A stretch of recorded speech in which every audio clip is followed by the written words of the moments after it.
Hello everyone, welcome back to our data structure series. आज की video में हम डिटेल में समझेंगे कैसे हम किसी भी न्यू नोड को हमारे लिंक लिस्ट में ऐड कर सकते हैं।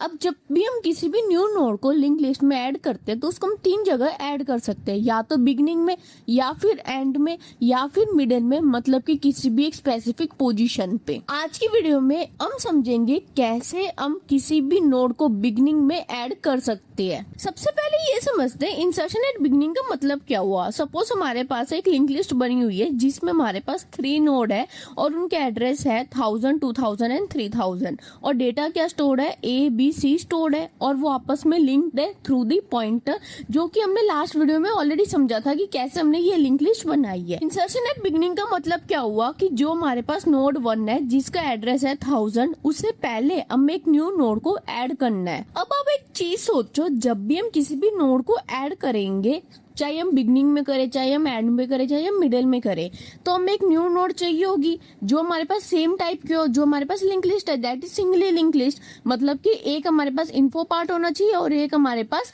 पॉइंटर पार्ट होना चाहिए। अब जो ये हमारे पास न्यू नोड होती है, इस न्यू नोड को हमें बनाना पड़ता है। अब जो ये हमारे पास न्यू नोड होती है, ये बेसिकली हमारे पास क्या होती है, हमारी मेमोरी में जो फ्री अवेलेबल स्पेस है वो हमारे पास ये न्यू नोड होगी।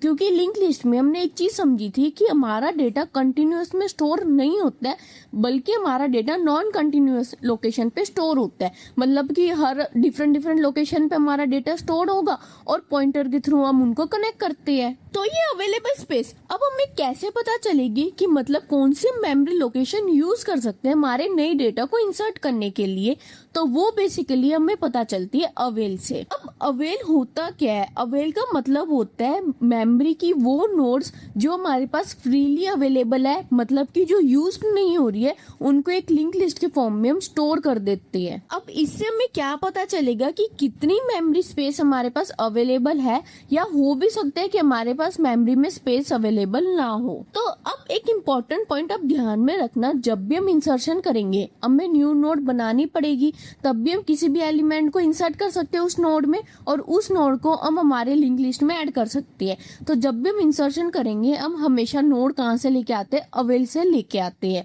तो अब सबसे पहला स्टेप हमारा क्या आता है एल्गोरिथम का, अवेल को चेक करना कि क्या अवेल हमारे पास नल है या नहीं है। अगर हमारे पास अवेल नल हुआ, इसका मतलब क्या हुआ कि कोई हमारे पास मेमोरी स्पेस मेमोरी में अवेलेबल नहीं है, मतलब कि कोई भी हमारे पास फ्री स्पेस अवेलेबल नहीं है जहाँ पे हम न्यू नोड को ऐड कर सकते हैं। तो वो कंडीशन हमारे पास क्या बन जाती है, ओवरफ्लो कंडीशन बन जाती है। ठीक है, इतना क्लियर है। अब जो हमारे पास स्ट्रक्चर होता है अवेल का वो सेम होता है जो हमने सिंगली लिंक लिस्ट में पढ़ा था कि एक हमारे पास हेड पॉइंटर होंगे। हेड पॉइंटर बेसिकली क्या कंटेन करता है, स्टार्टिंग नोड का एड्रेस कंटेन करता है, फिर नोड 1 नोड 2 का एड्रेस, नोड 2 नोड 3 का एड्रेस कंटेन करेगी। ये चीज हम ऑलरेडी पढ़ चुके हैं। सेम वे में हमारे पास एक अवेल की भी लिंक लिस्ट बनती है। अब उसके अंदर हमारे पास हेड पॉइंटर की जगह अवेल पॉइंटर होगा जो बेसिकली क्या कंटेन करता है, स्टार्टिंग नोड का एड्रेस को कंटेन करेगा।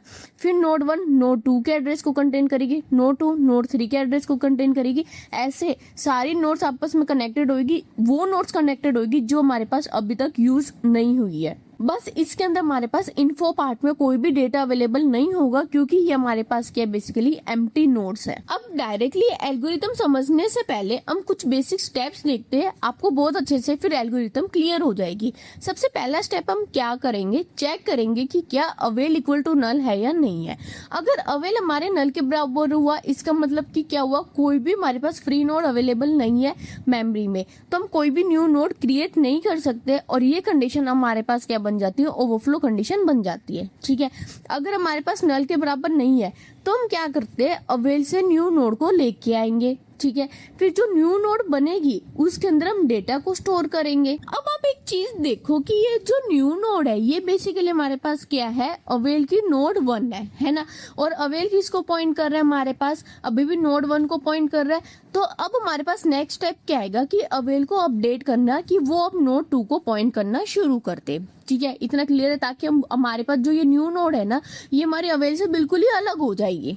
फिर हम क्या करेंगे, अब हमारे पास न्यू नोड बन गई। ठीक है, अब इस न्यू नोड को हमें स्टार्टिंग में ऐड करना है। तो बेसिकली हम स्टार्टिंग में कैसे ऐड करेंगे कि जो हमारा स्टार्टिंग नोड का एड्रेस है उसको हम किसके अंदर ऐड कर देंगे, न्यू नोड के लिंक पार्ट में ऐड कर देंगे। ठीक है। और क्या करेंगे, जो हेड पॉइंटर है उसके अंदर किसका एड्रेस आ जाएगा, न्यू नोड का एड्रेस आ जाएगा। ये थे कुछ बेसिक स्टेप, कुछ बेसिक आइडिया मैंने आपको दिए कि कैसे हम एल्गोरिथम लिखेंगे। अब चलते हैं एल्गोरिथम की तरफ। एल्गोरिथम की स्टार्टिंग में हमें बताना होता है कि कोई भी सिंबल हमने किस चीज के लिए यूज करा है। स्टार्ट हम यूज करेंगे फर्स्ट नोड के लिए जो हमारी लिंक लिस्ट की होगी। अवेल बेसिकली हमें क्या बताएगी, फर्स्ट अवेलेबल नोड बताएगी। न्यू जो न्यू एलोकेटेड नोड होगी। एंड जो डेटा बेसिकली क्या स्टोर करेगा, आइटम जिसको हमें स्टोर करना है। अब हमारे एल्गोरिथम का फर्स्ट स्टेप क्या होगा, चेक करना कि क्या अवेल इक्वल टू नल है या नहीं है। If avail equal to null then right overflow and exit. इसका मतलब कि क्या हुआ, अगर अवेल हमारे पास नल है तो कोई भी मेमोरी स्पेस अवेलेबल नहीं है तो हम ओवरफ्लो प्रिंट करके हम एग्जिट कर जाएंगे कि हमारे पास स्पेस अवेलेबल नहीं है जिसमें हम न्यू नोड को क्रिएट कर पाए और फिर हमारे लिंक लिस्ट में हम ऐड कर पाए। अगर हमारे पास अब नोड अवेलेबल है अवेल में, मतलब कि avail not equal to null है, तो अब हमारे पास चलेगा हमारा स्टेप टू के न्यू इक्वल टू अवेल। मतलब कि अवेल बेसिकली क्या कंटेन कर रहा है, स्टार्टिंग नोड का एड्रेस कंटेन कर रहा है। ठीक है, अब वो एड्रेस हमारे पास किस में आ जाएगा, न्यू में आ जाएगा। ठीक है, अब हमारी न्यू नोड क्रिएट होगी। कैसे हुई कि जो हमारा न्यू पॉइंटर है अब वो बेसिकली किसको पॉइंट कर रहा है, फर्स्ट अवेलेबल नोड को पॉइंट कर रहा है। ठीक है, तो अब हम क्या चाहते हैं, जो हमारा अवेल है वो अब किसको पॉइंट करे, नोड 2 को पॉइंट करे, क्योंकि फर्स्ट नोड तो अब हम यूज करने वाले हैं, है ना। तो अब स्टेप 3 क्या आएगा, avail equal to link of avail. इसका मतलब कि क्या हुआ कि अवेल पहले क्या पॉइंट कर रहा था, नोड 1 को पॉइंट कर रहा था। अब नोड 1 में किसका एड्रेस होगा, लिंक पार्ट में नोड 2 का एड्रेस होगा, है ना। तो हमने क्या करा कि जो हमारी फर्स्ट नोड होगी उसके जो लिंक पार्ट का जो वैल्यू है उसको हमने अवेल में स्टोर कर दी। लिंक ऑफ अवेल से आपको समझ आ गया होगा कि मैं कैसे आपको बता रही हूँ कि नोड 1 का लिंक पार्ट, क्योंकि अवेल हमें किसका एड्रेस प्रोवाइड कर रहा है, नोड 1 का एड्रेस प्रोवाइड कर रहा है ना। और नोड 1 का जो लिंक पार्ट मिल जाएगा हमें किसे, लिंक ऑफ अवेल से। टेंशन मत लेना, इसके बाद हम एग्जाम्पल के थ्रू समझेंगे, आपको बहुत अच्छे से क्लियर हो जाएगा। अब आप देखो कि स्टेप 3 तक क्या हुआ कि हमारी स्टेप 2 में न्यू नोड क्रिएट होगी और स्टेप 3 में हमारे पास जो न्यू नोड हमने क्रिएट करी है वो अवेल से अलग हो चुकी है। अब स्टेप 4 क्या आता है, इन्फो ऑफ न्यू में हम डेटा को स्टोर कर देंगे। मतलब कि जो हमारे पास न्यू नोड बनी है उसके अंदर जो इन्फो पार्ट होगा उसके अंदर हम डेटा को स्टोर कर देंगे। देन स्टेप 5 क्या आता है, अब जो न्यू है उसके जो लिंक पार्ट में उसमें हम किसका एड्रेस को स्टोर करेंगे, स्टार्टिंग नोड के एड्रेस को स्टोर करेंगे। तो हम क्या लिखते हैं, link of new equal to start. Basically start क्या हो रहा है हमारे पास, यहाँ पे हेड पॉइंटर है। आप हेड पॉइंटर भी वर्ड यूज कर सकते हो या हेड पॉइंटर का एक दूसरा नाम होता है स्टार्ट, आप दोनों वर्ड का यूज कर सकते हो। अब आप इसमें देखो कि स्टेप 5 में हमने क्या करा कि जो नोड 1 है हमारी लिंक लिस्ट की उसका एड्रेस हमने न्यू में स्टोर कर दिया, है ना। अब हमें क्या करना पड़ेगा, जो न्यू नोड है उसका एड्रेस हमें कहाँ स्टोर करना पड़ेगा, हेड पॉइंटर या स्टार्टिंग नोड में स्टोर करना पड़ेगा। तो स्टेप 6 में हम क्या करेंगे, स्टार्ट इक्वल टू न्यू। इससे अब क्या हो जाएगा कि जो हमारे पास न्यू नोड बनी है उसका एड्रेस अब हमारे पास किस में स्टोर हो गया, हेड पॉइंटर मतलब कि स्टार्ट पॉइंटर में स्टोर हो गया है। देन स्टेप 7 आता है एग्जिट। आई होप इतना आपको कुछ आइडिया मिल गया होगा एल्गोरिथम का। अब एग्जांपल के थ्रू समझते हैं, आपको एल्गोरिथम बहुत अच्छे से क्लियर हो जाएगी। सपोज हमारे पास एक लिंक लिस्ट है जिसमें हमारे पास 3 नोड है, नोड 1, नोड 2 एंड नोड 3, और उनका एड्रेस क्या है, 1000, 2000 एंड 3000।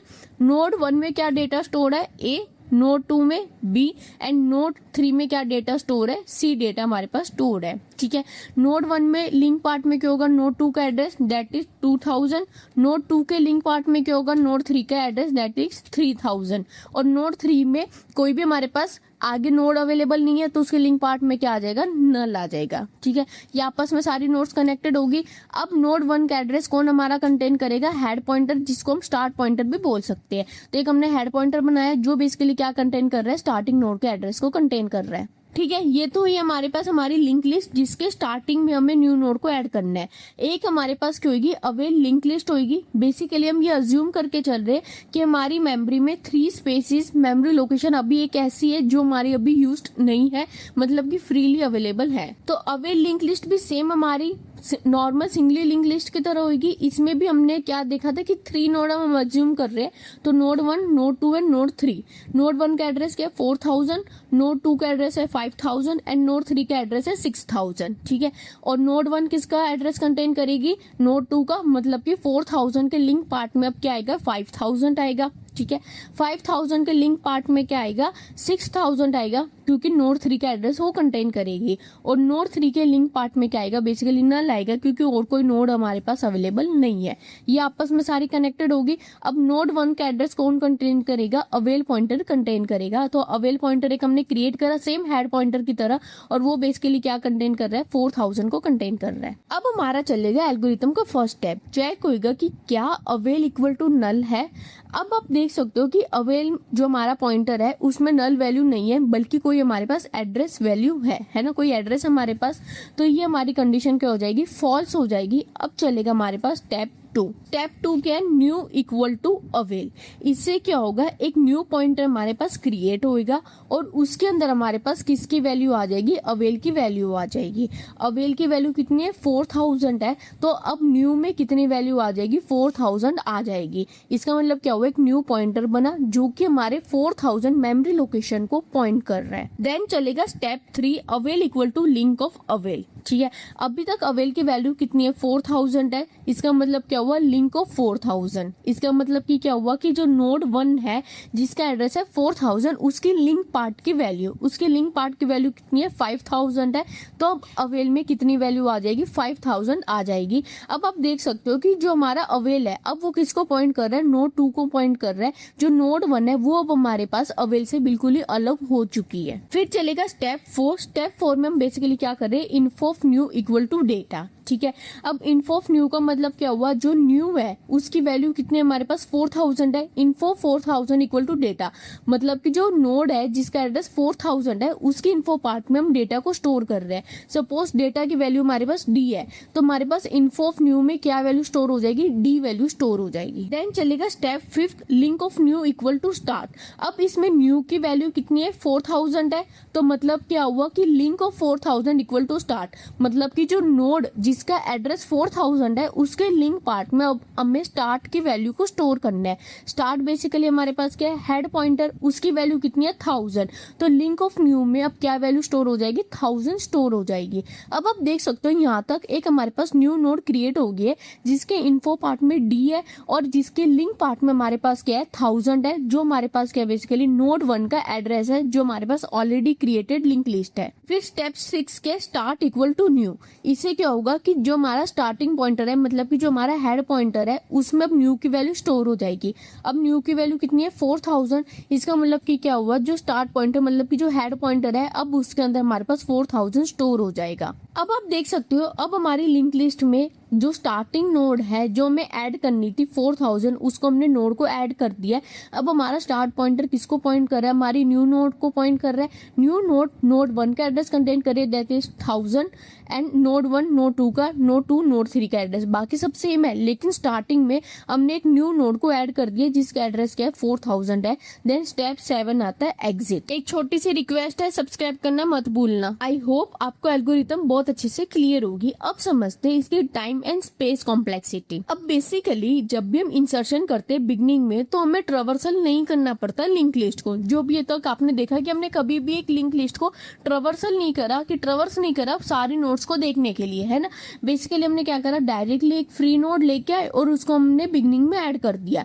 तो इसकी टाइम कॉम्प्लेक्सिटी क्या होती है, O1 होती है। और इसकी स्पेस कॉम्प्लेक्सिटी भी क्या होगी, हमारे पास O1 होगी, क्योंकि एक्स्ट्रा स्पेस हमने बेसिकली किसके लिए यूज करी है, एक ही न्यू नोड के लिए यूज करी है। ठीक है, इतना क्लियर है। अब एक चीज और समझो कि एरे में इंसर्शन करना कितना टफ था compare to the link list. जब भी हम एरे में किसी भी एक न्यू एलिमेंट को ऐड करते थे तो हमें हर एलिमेंट को शिफ्ट करना पड़ता था एक नीचे की तरफ, फिर जाके हम एलिमेंट को ऐड कर पा रहे थे स्टार्टिंग में। जबकि आप लिंक लिस्ट में देखो कितना सिंपल हो गया, हमें सिर्फ डायरेक्टली क्या करना है, एक न्यू नोड अवेल से लेके आएंगे और कुछ पॉइंटर्स को हम अपडेट कर रहे हैं और डायरेक्टली हमारी न्यू नोड स्टार्टिंग में ऐड हो जा रही है। तो इसके एडवांटेजेस क्या हुए कि इंसर्शन करना हमारे पास काफी फास्ट है, क्योंकि कुछ ही पॉइंटर्स को हम अपडेट कर रहे हैं और हमारे पास इंसर्शन हो जा रहा है। हमें कोई भी ट्रवर्सल करने की जरूरत नहीं पड़ रही, ना हमें कोई शिफ्टिंग करने की जरूरत पड़ रही है। अब इसकी डिसएडवांटेजेस क्या हुई कि अवेल को हमें लिंक लिस्ट के फॉर्म में मेंटेन करना पड़ता है ताकि हमें पता चले कि कितने हमारे पास फ्रीली अवेलेबल मेमोरी स्पेस है। और साथ ही साथ क्या होता है कि जो लिंक पार्ट होता है, जो हमारा पॉइंटर पार्ट होता है, वो एक एक्स्ट्रा फील्ड कंटेन करता है, एक्स्ट्रा मेमोरी को ऑक्यूपाई करके रखता है। और साथ ही साथ इसका जो कॉम्प्लेक्स इंप्लीमेंट फ्रेगमेंटेशन हो जाता है कंपेयर टू दी एरे। तो दोस्तों ये था आज का लेक्चर। आज के लेक्चर में हमने डिटेल में समझा कैसे भी हम किसी भी नोड को स्टार्टिंग में ऐड कर सकते हैं। Don't forget to like, share and subscribe to PG smart learning. मिलते हैं नेक्स्ट वीडियो में। बाय।